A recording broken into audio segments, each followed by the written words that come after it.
سب سے پہلے میرا سوال آپ سے یہ ہے کہ آپ نے بلوچستان اسمبلی کا اجلاس بلانے سے انکار کیا، اس کی کوئی خاص وجہ تھی؟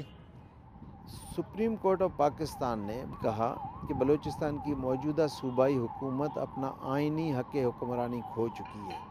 Government means the chief minister. تو جب سپریم کورٹ کہتی ہے کہ آپ کی کانسٹیٹیوشنل پوزیشن نہیں رہی تو ظاہر ہے اس حکومت کا ایگزسٹنس بھی رہنا بہت مشکل ہے۔ تو میں نے یہ مناسب سمجھا کہ 13 تاریخ کا اجلاس ملتوی کر دوں، سپریم کورٹ سے محکمہ داخلہ محکمہ لاء کے ذریعے ایک وضاحت لی جائے کہ جی موجودہ وزیر اعلیٰ صاحب کی ایڈوائز پہ عمل کرنا صحیح ہے یا غلط ہے، قانونی ہے یا غیر قانونی۔ قائم مقام اسپیکر بلوچستان اسمبلی نے اجلاس طلب کیا، آپ کے خیال میں اس کی قانونی حیثیت کیا ہے؟ اب وزیر جا کے وہ کام خود کریں، مقصد یہ کہ وزیر کے کہنے پہ اجلاس بلانا وہ آئینی قانونی اس کی جو ہے پوزیشن نہیں ہے، ایم پی ایز بلا سکتے ہیں۔ بھوتانی صاحب، آپ اور وزیر اعلیٰ بلوچستان نواب اسلم رسانی صاحب تقریباً 4.5 سال یا 4.5 سال ایک ساتھ رہے، تو ابھی آپ دونوں کے درمیان اختلاف کی وجوہات کیا ہیں؟ پہلے تو یہ میں غلط فہمی دور کر دوں کہ کوئی میرے اور وزیر اعلیٰ کے درمیان کوئی اختلافات ہیں، ہمارے تعلقات پہ کوئی یہاں ہمارے ان کے تعلقات کا مسئلہ نہیں ہے۔ یہاں سپریم کورٹ کا ایک فیصلہ آیا 12 تاریخ کو، اس کی روشنی میں نے ایک قدم اٹھایا۔ اب اس کو دیکھیں، میری ذاتی مسئلہ نہیں ہے، یہ فیصلہ سپریم کورٹ کا ہے، اب اس کو عمل تو کرانا ہے۔